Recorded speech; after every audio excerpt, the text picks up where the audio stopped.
Hi, everybody, and welcome to another edition of Pastor Shane Explains. And today we're going to answer the question, how do you know that the Bible is true? How do you know that the Bible is true? It's an excellent question because if someone is considering becoming a Christian, this is the book. This is the one that is the Christian foundation. And so you need to know, is it trustworthy or not? Is it true?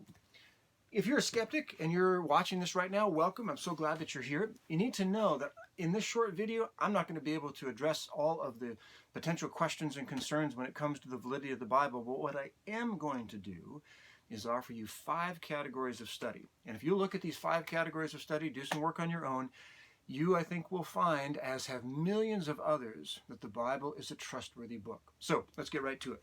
5 categories of evidence to study to see that the Bible is true. Category number 1 is the manuscript evidence. The manuscript evidence. Now, what does that mean?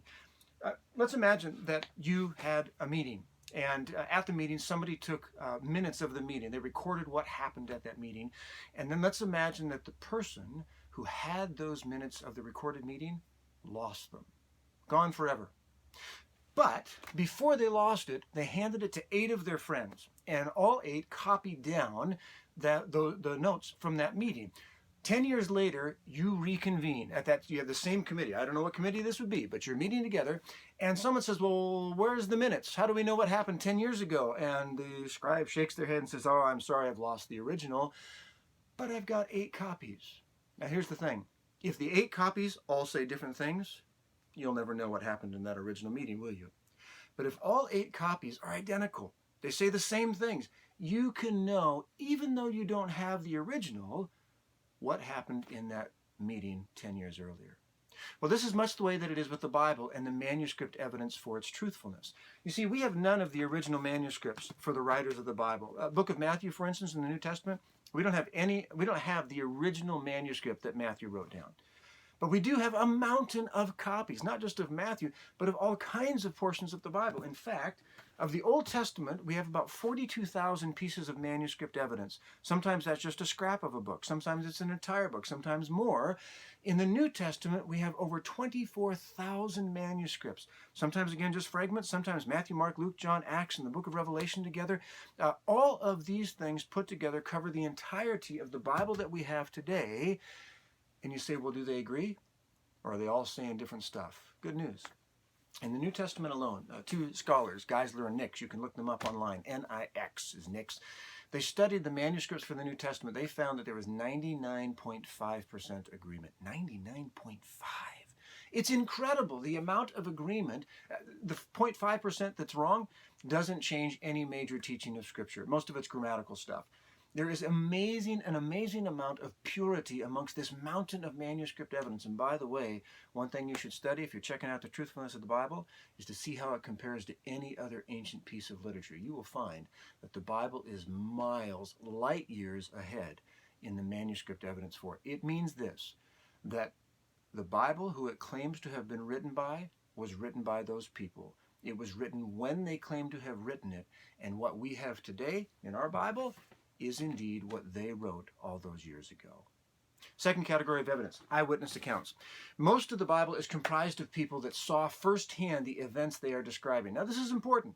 A lot of people want to say that the Bible is just made up fairy tales, etc., by people that were hundreds of years afterwards. No, that just doesn't hold water. These were written generally by eyewitnesses. In court today, if you go to court and you're trying to beat a bum rap, you want to have people that are eyewitnesses to the fact that you didn't do something wrong. Well, guess what? There's a reason why eyewitness testimony is considered to be so strong, because if you're second or third hand and you just heard about something, it's not near the same as being there. Just as it is in the American judicial system, so it is with the Bible. These are accounts that were written by people that saw things with their own 2 eyes. It's a powerful piece of evidence in favor of the trustworthiness of the Bible. Category number 3, archaeological evidence. I wish I had more time to go into this. Let me just say very quickly at the beginning here. It is true. We wish we had more archaeological evidence for some portions of the Bible, particularly the most ancient stories in the Bible. It's true that there are some stories that we have no archaeological evidence for, but we have a ton of evidence. In fact, this is a Bible that's printed by Zondervan. It's called the Archaeological Study Bible. I receive no payment from them for telling you this.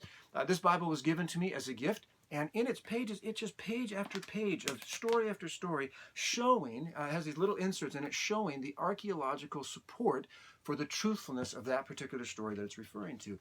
You can go to Palestine today, to Israel, to places like Jordan, Iran, Iraq, Saudi Arabia, Egypt. The places where the stories in the Bible took place, they're real. And we have dug up things, pottery shards, cylinders that tell stories that have been inscribed on them in cuneiform that verify that the Bible stories are indeed true. And when it comes to the stories of Jesus, the central figure of the Bible, you can go to Israel today. I've been there. You can walk the streets where Jesus walked. You can go to the places where Jesus and his disciples walked. You can go to stories of the Old Testament, sites of the stories of the Old Testament. I've been to Ein Gedi, where David hid from Saul. These are real places where real stories took place. And archaeology, each seems like month these days, are digging up increasing and new evidence that show that the Bible can be trusted. Number 4, fulfilled prophecy. Fulfilled prophecy. This is a big one, and often many skeptics don't go there because, frankly, it's powerful. And if someone is skeptical, I appreciate their willingness to question. If they don't want to know the truth, probably shouldn't check out Bible prophecy because it's pretty powerful stuff. I don't have time to go through all the prophecies in the Bible. Let me just stick with the ones about Jesus. There are dozens of prophecies regarding the coming Messiah, Jesus Christ. They were done from hundreds of years in advance to thousands of years in advance. In fact, the Bible predicted in advance where Jesus would be born, the town that he would grow up in, the time of the beginning of his public ministry, the time of his crucifixion, and the time of the gospel going out to the Gentiles. In other words, people like me that are not ethnic Jews. All of those things, just those handful of prophecies, all came true, and any statistician will tell you that is statistically almost impossible for one person to fulfill. Hundreds of years, thousands of years in advance to have those things predicted and to have them come to pass, boom, boom, boom, right on time as predicted.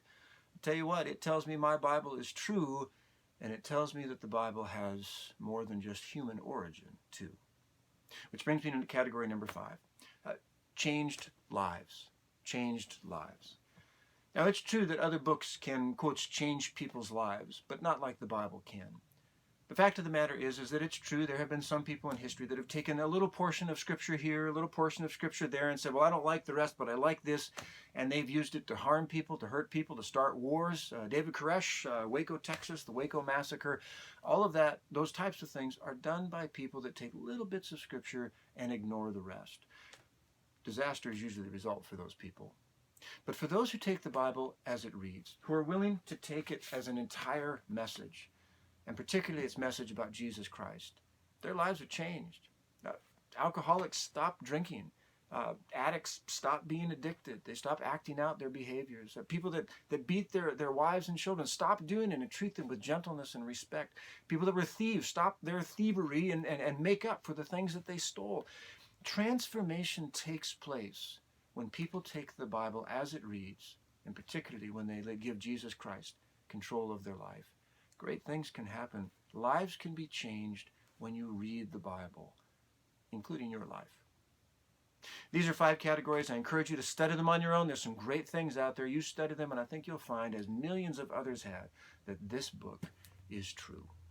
Thanks so much for listening, and we'll see you next time on Pastor Shane Explains.